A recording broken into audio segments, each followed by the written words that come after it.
Pro is the most cinematic camera we've ever made.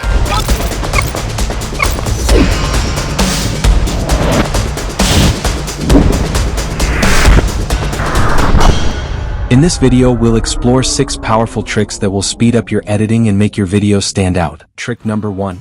3D logo animation. First, look at my Premiere Pro timeline. I've placed PNG logos of DaVinci Resolve and Premiere Pro here. I've already trimmed them the way I want. You can also trim your logos as you like. Now go to the Effects panel on the top left side and search for Basic 3D. You'll see the Basic 3D effect appear below. Select it and drag it onto your first clip. Next, select the first clip and open the Effect Controls panel. You can see the basic 3D properties here. Under it, you'll find Swivel. If I increase or decrease the swivel value, you'll see our logo start rotating. Click to reset the swivel amount back to 0. Now let's animate the swivel property.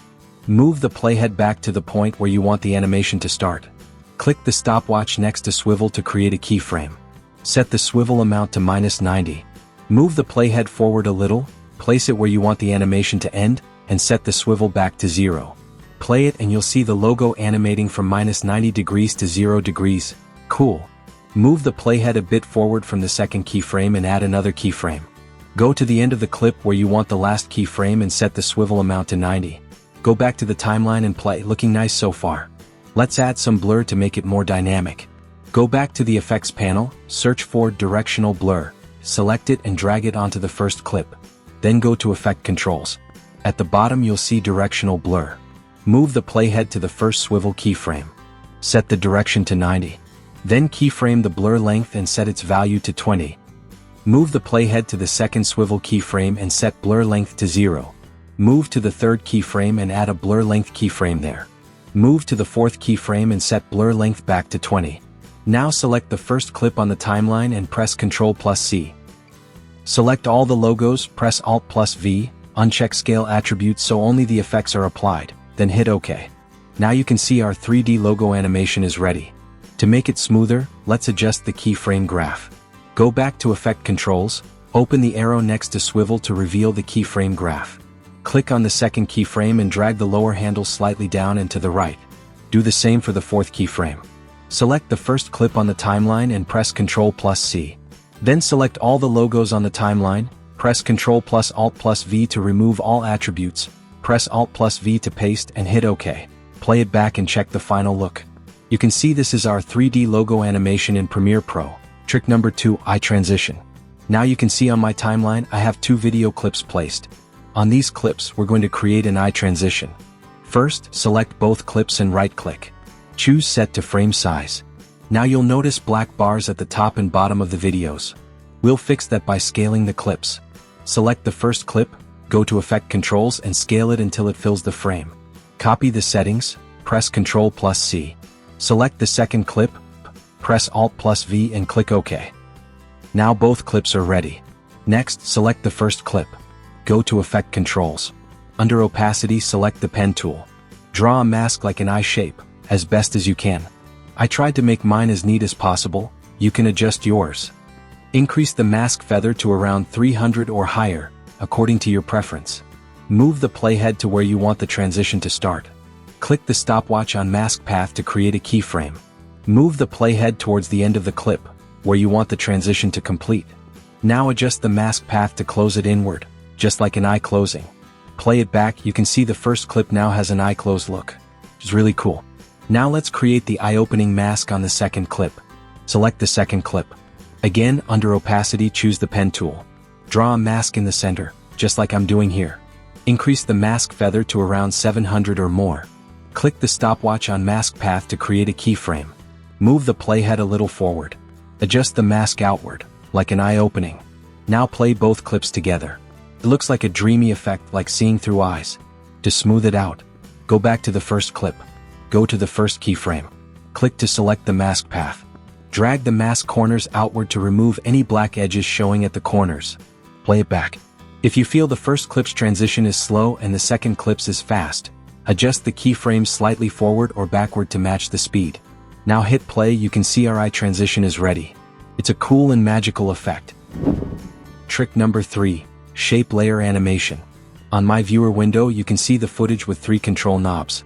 We're going to create a shape animation on one of them. Go to the left side where the tools are. Click and hold the rectangle tool. From the drop-down, select the ellipse tool. Now draw a mask on the right side control knob like this. Hold the Shift key to make a perfect circle.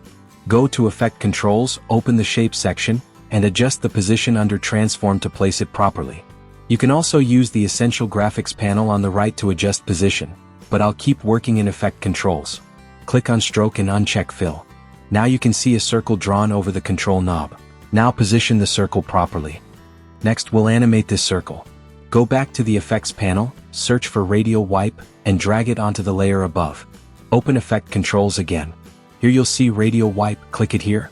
In the viewer window, set the wipe center exactly in the middle of the circle. This step is important because the Radial Wipe uses this point as the origin of the animation. When the center is placed correctly, increasing or decreasing the transition completion will create a perfectly smooth, round motion. If it's even slightly off, the animation will look uneven or distorted instead of a clean circle. So move the wipe center and place it in the middle. Set transition completion to 100%. Toggle the animation icon to create a keyframe. Move the playhead a little forward. Set transition completion to 0%. Play it back, you'll see the circle animating on the control knob. For smoother movement, open the arrow. Next to the keyframes, select them and adjust the graph handles as you like to create smoothness. Play it back. Our shape animation is ready. Trick number 4. Pixel Distortion Effect. Go to the Project panel, click New Item, select Adjustment Layer, and hit OK. Now drag this adjustment layer above your footage. Trim it so it sits exactly between the first clip's out point and the second clip's in point. This makes the effect appear right at the transition. Next, select the adjustment layer and go to the Effects panel. Search VR Digital Glitch and drag it onto the adjustment layer. Now open Effect Controls. Turn Distortion on. Set Color Distortion amount to 100. Increase Geometry Distortion X amount until you like the split look. Set Distortion Evolution to about 20. Next, go back to the Effects panel. Search Strobe Light and drag it onto the same adjustment layer. Now open Effect Controls, and scroll down. Change strobe color from white to black. Increase random strobe probability for more flicker. Raise blend with original to around 60 for a natural blend. Next, add some extra punch with VR chromatic aberrations. Search it in Effects and drag it onto the adjustment layer. Now cut your clips where you want the glitch to appear. Hold Alt and drag the adjustment layer to duplicate it over each cut section. Play it back. You'll see a clean and energetic pixel distortion effect right at the cut between your clips. Trick number 5. Basic color correction for green screen. First, go to the top window menu and select Lumetri Color. Now you see the Lumetri Color panel opens on the right side. Now slightly increase the exposure. This brightens your image so the green background is easier to remove. Next, increase the contrast. This makes the bright areas brighter and the dark areas darker, separating your subject from the background. Next, adjust the highlights.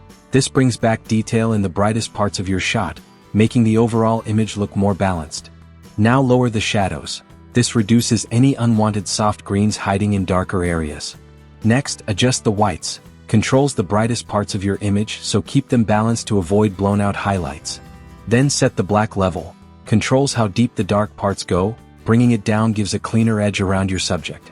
This completes a basic color correction for the background.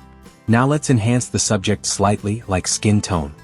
Go to temperature and raise it a little to add warmth. Then set the tint to fine-tune any green or magenta shift. Finally, adjust saturation to control how strong the colors look. Click the check/uncheck icon to see before and after. Your basic color correction is ready, and it will make keying your green screen much easier. Trick number 6. Replace TV screen. Go to the Effects panel, search Ultra key and drag it onto the TV footage. Now open the Effect Controls panel. You'll see the Ultra key properties. Select the eyedropper tool and click on the green TV screen. The green will be cut out instantly. There might be some noise left on the edges of the screen. Go down to Matte Generation and set Highlight to 10, this cleans up bright edges, and Shadow to 30, this cleans up darker edges. You'll see the noise disappear and the cutout looks cleaner. Now select the TV video and hold Alt+up arrow to duplicate it onto the V2 layer. Drag the video you want to play inside the TV below it on the timeline. Play it back. Your new video is now visible inside the TV screen. What if there's no green screen on the TV?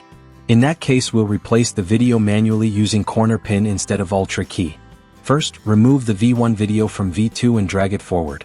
Select the TV clip on V1 and turn off Alt key in the Effect Controls panel. Now we're replacing the screen without green screen. Place your replacement video above the TV clip on V2. Go to Effect Controls and adjust scale and position to roughly fit the TV screen. It's easiest to match one corner first, like the top right. Next, go to the Effects panel, search Corner Pin, and drag it onto the replacement video. Open Effect Controls, you'll see 4 corner pins appear: top right, bottom left, top left. Adjust each corner pin to match the TV's corners perfectly. Zoom your viewer window to 100% for precision. Set top right, bottom left, and top left corners one by one. Then reset the viewer window to fit. Now your video is perfectly replaced inside the TV. To make it look more realistic, add a bit of noise. Search Noise and Effects and drag it onto your footage. Set the amount of noise to 50%. This adds a TV-like texture. Finally, select the video, go to Sequence on top, and click Render Selection for a smooth preview. Play it back. You'll see your replacement video looking clean and realistic on the TV screen. These were 6 powerful Premiere Pro tricks to take your edits to the next level. If you enjoyed this video, don't forget to like, share, and subscribe. This is Visual Nova, bringing you creative editing tricks every week. See you in the next video with another cool effect.